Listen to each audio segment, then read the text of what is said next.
welcome to Coffee with the Editor. I'm here in Cape Town. I'm actually at the ARC event and I'm with Youssef. Lovely to see you. Yeah, good to see you again. Yeah, thanks for coming to our event. A pleasure. I get invited every year. This is the first time I've made it. We did notice, but yeah, thanks for coming. So, last time I spoke to you was at Sarah. Yeah. And then we did something with Malawi. Yeah. And things I believe, or I think, have been quite exciting. What have you been up to? Thanks. Again, thanks for having me for my second interview with you guys. Second of many, hopefully. But we since then, obviously last time was sort of coming up towards, focusing on closing out the year. We have had a record year in terms of our volumes last year in 2024. Obviously, lots of challenges towards the end of the year, as many people know, with what happened in Mozambique, the political environment situation there. Is that improving, or is it still? Yeah, look, certainly, it was tough for a few months. We had lots of customers requiring us to move a lot of their volume, and obviously there was a lot of impact from those sort of difficult times there. What we've seen, obviously, since then is a massive improvement, and despite some strike action causing some delays, etc., we've managed to really catch up volumes, which is encouraging for us. And going forward, we're having conversations. Look, we're not dialed into on the political scene there, but what we certainly hear from everybody is that there's a technocratic government coming in. They're listening to the demands of the opposition. And they're doing something about it. And Mozambique is a key import-export market for Southern Africa, the hinterland. So I think it's one of those things where everybody wants to row in the same direction. So we're quite positive about what's going to happen. Yeah, because it is a massive and strategic corridor for the region. Yeah.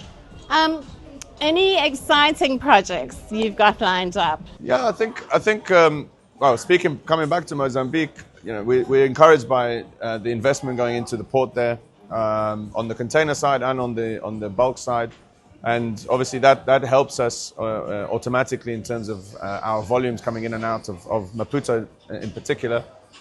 So we're very excited that we're growing our copper volumes that are coming from Harare down to Maputo. Those volumes are doubling already, and we're hearing encouraging signs that that's only going to continue to grow. And then, in terms of other commodities in and out of Zimbabwe, that's certainly growing as well. Lots of granite moving at the moment, container volume traffic, and then South Africa again. Last time we spoke, obviously that's the key one for us. There's a looming deadline coming up for applications. I think it's 2 days or 3 days. Yeah, I looked at the unless countdown. Unless they extend it, to take care of our hangovers this week, but.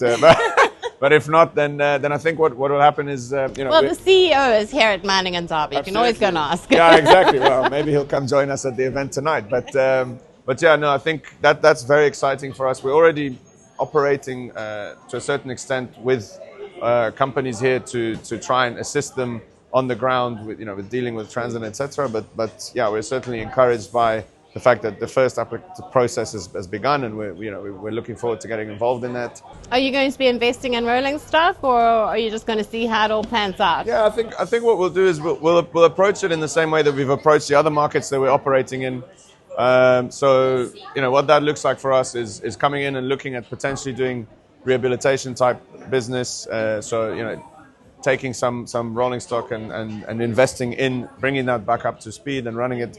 Down the line for us, we certainly need to begin investing in a serious way.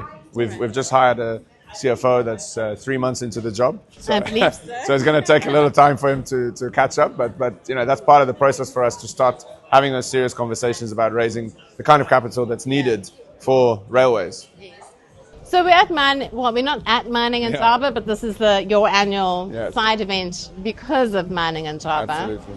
How are you aligning yourself with the mining environment? So I think that must be quite a critical growing market. Absolutely. Look, I think there's been a bit of challenges in some of the commodity prices, which obviously trickles down to the volumes that can be pushed through. So coal had a fantastic year, then it dropped off, and I believe now it's it's not really priced correctly to enable the consistent investment required to keep a production going at cheap levels, etc.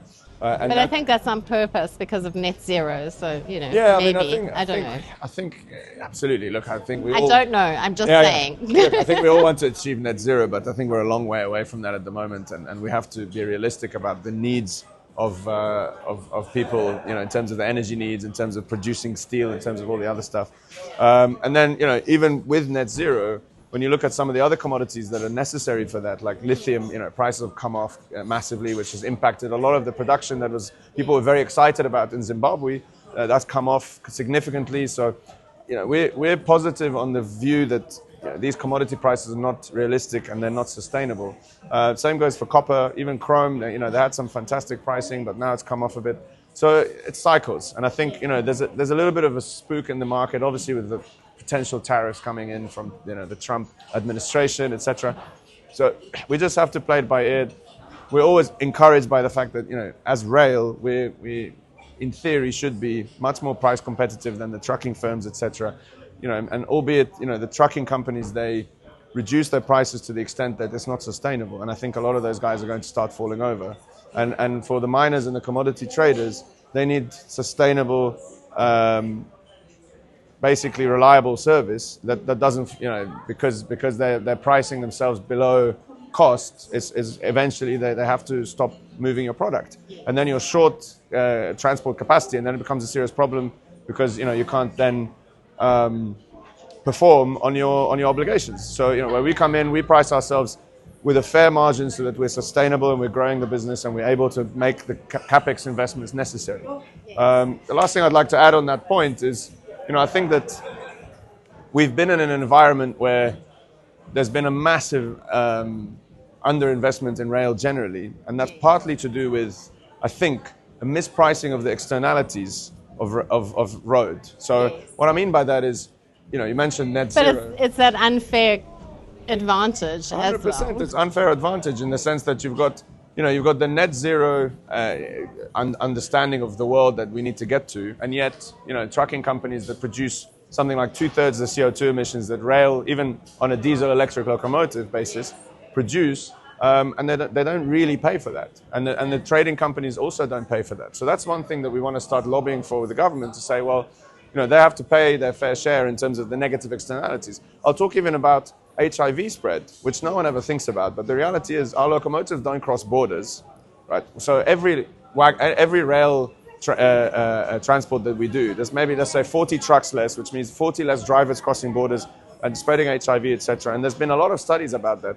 These are all negative externalities that we want to start bringing to the table and saying, governments are indirectly paying for all of this, which means they're subsidizing trucking, which means that we can't compete. And if that changes, the amount of capex that will come into the rail space will be phenomenal. So that's the kind of thing. But I also believe that we're looking at the trucking industry incorrectly, because I think if our rail is working, yes, and our inland hubs are all sorted, and our first mile and our last mile, there is more than enough opportunity for the trucking industry to double. Absolutely. In what it's doing right now. 100%. There is, interestingly enough, there's a fantastic campaign that's run for the truckers on that HIV. Yes. Off the top of my head, I can't remember what it is, but there is a fantastic program. Yes. That's run there. In fact, the Walvis Bay Corridor Group also has quite an interesting HIV program. But you're quite right. If we put everything on rail, we have economies of scale. Everything's a bit more competitive and reasonable.